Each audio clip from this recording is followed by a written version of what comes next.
vamos falar do Clube Náutico Capibaribe, o elenco alvirrubro que, após uma terça-feira, que como dito, foi para lamber as feridas da derrota diante do Floresta, o Náutico volta aos treinos na tarde desta quarta-feira, no CT.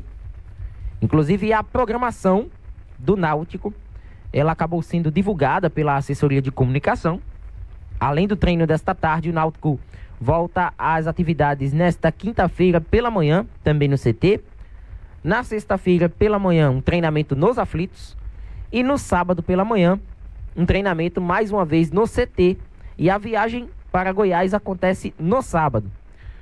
A viagem até Aparecida de Goiânia, onde na segunda-feira o Náutico terá a Aparecidense pela 10ª rodada da Série C do Campeonato Brasileiro. Antes disso, no domingo, o Náutico ainda faz um treinamento em solo goiano, antes dessa importante partida. Até eu ressaltava ontem o aproveitamento da Aparecidense como mandante nesta temporada. São 11 jogos em casa, no estádio Aníbal Batista de Toledo, e 6 vitórias e 5 empates. Até o presente momento, a Aparecidense ela não perdeu jogando nos seus domínios. E com números que são a favor da equipe da casa e em desfavor de qualquer visitante, seja ele time do interior no Campeonato Goiano, time da capital que acabou sendo surpreendido jogando na casa da Aparecidense, equipes da Série C do Campeonato Brasileiro, a Aparecidense ela vai em busca de mais um bom resultado. E o Náutico, em meio a esse momento turbulento, em meio a esse momento de trocas, vai na busca do imponderável.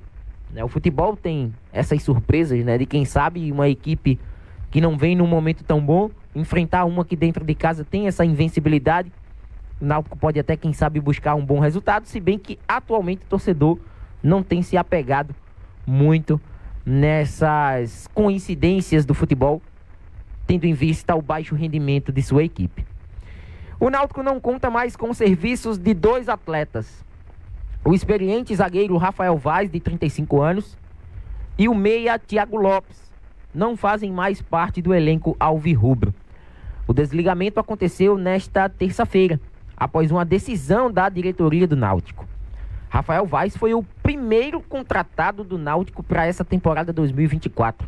Experiente zagueiro com passagens pelo Londrina, pelo Flamengo, anteriormente Goiás, Vasco da Gama.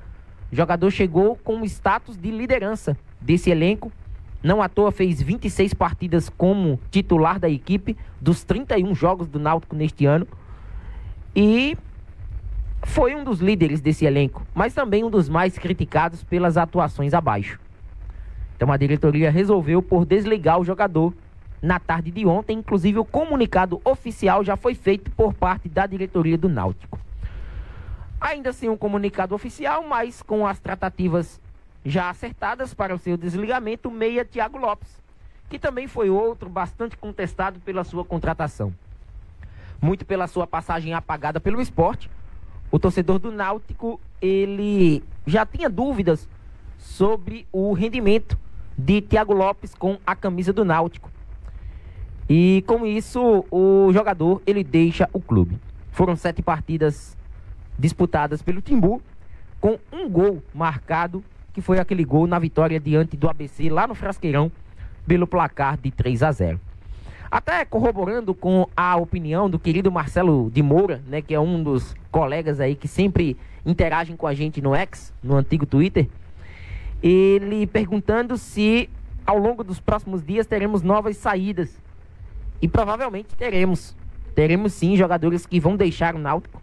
Até a saída de um dos diretores sociais do clube, o Hugo Arcoverde, acabou deixando o Náutico também. Foi um desligamento que aconteceu nessas últimas horas. Então não só a questão do elenco principal, dos jogadores, da parte do futebol, mas também administrativamente falando, podemos ter saídas no Clube Náutico Capibaribe nas próximas horas. É o Náutico passando por um processo de reformulação com o pneu em movimento. E esse pneu é a Série C do Campeonato Brasileiro, uma competição mais importante do Náutico no ano, até porque o torcedor alvirrubro não aguenta mais estar presente na Série C.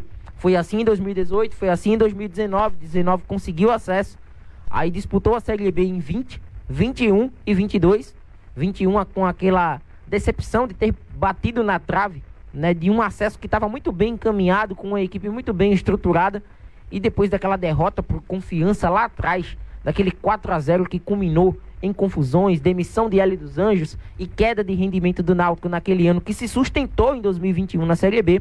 Depois a gente usa uma palavra aí, um termo bem cotidiano, né? Foi ladeira abaixo. O Náutico em 2022 não teve um bom rendimento, né? Mesmo estando aí nas fases decisivas do campeonato estadual, né? O Náutico na Série B acabou regressando à terceira divisão no ano passado, não conseguindo vaga entre os 8 em 2023 e não participando da segunda fase. E nesta temporada a perspectiva, pelo menos atual, é de um Náutico que também não participe desse G8, né, e fique de fora do momento crucial da competição. A arbitragem ainda não foi divulgada para o jogo do Náutico contra a Aparecidense. A CBF deve desmembrar essa arbitragem ainda nesta quarta-feira. Vamos aguardar, né, o que a comissão de arbitragem da CBF tem a designar para o jogo entre Aparecidense e Náutico. E os ingressos para esta partida, em especial para o torcedor mandante, né, mas a gente também de olho no preço que será praticado para os ingressos da torcida visitante, que impacta diretamente no torcedor alvirrubro que mora, né, no centro-oeste do país e quem sabe tem a vontade de acompanhar o Náutico de perto. Eles começam a ser vendidos nesta sexta-feira. Então estaremos no aguardo da precificação dos bilhetes para esta partida em Aparecida de Goiânia. Hoje o Náutico tem 13,2% de chances de se classificar. Em contrapartida, o Náutico tem 12,3% de chance de queda. Ou seja, hoje a tabela da Série C e os números do site Chance de Gol trazem o Náutico meio de tabela. É aquela equipe que nem tem grandes chances de vaga, mas aparentemente está ali numa posição que pode lhe comprometer para um futuro próximo. Por que eu digo isso? Porque a Série C hoje tem uma partida: Ferroviário e São José. O São José está na parte de baixo da classificação, está atrás do Náutico. E o Ferroviário está bem encostado no Náutico. Em caso de vitória da equipe cearense em casa, diante do adversário gaúcho, o Ferroviário ultrapassa o Náutico e joga o Náutico para a 14ª posição. Então é um cenário que já começa a assustar. Sem contar a situação que falávamos aqui ontem sobre a tabela do Caxias. O Caxias terá 3 partidas a menos, né? Tem 3 partidas a menos em relação aos demais adversários. O Náutico tem uma partida a menos, mas como ressaltei, a confiança hoje, ela não é, né, elevada para que o Náutico possa buscar um bom resultado diante do consistente Ipiranga, que tem o mesmo número de jogos do Caxias, 6 partidas, e mesmo assim está no G8 com 12 pontos. Então trata-se de uma tabela que vai aos poucos, com o passar dos jogos e com o equilíbrio do número de partidas diante das equipes que estão em disputa, empurrando o Náutico para bem próximo da zona do rebaixamento.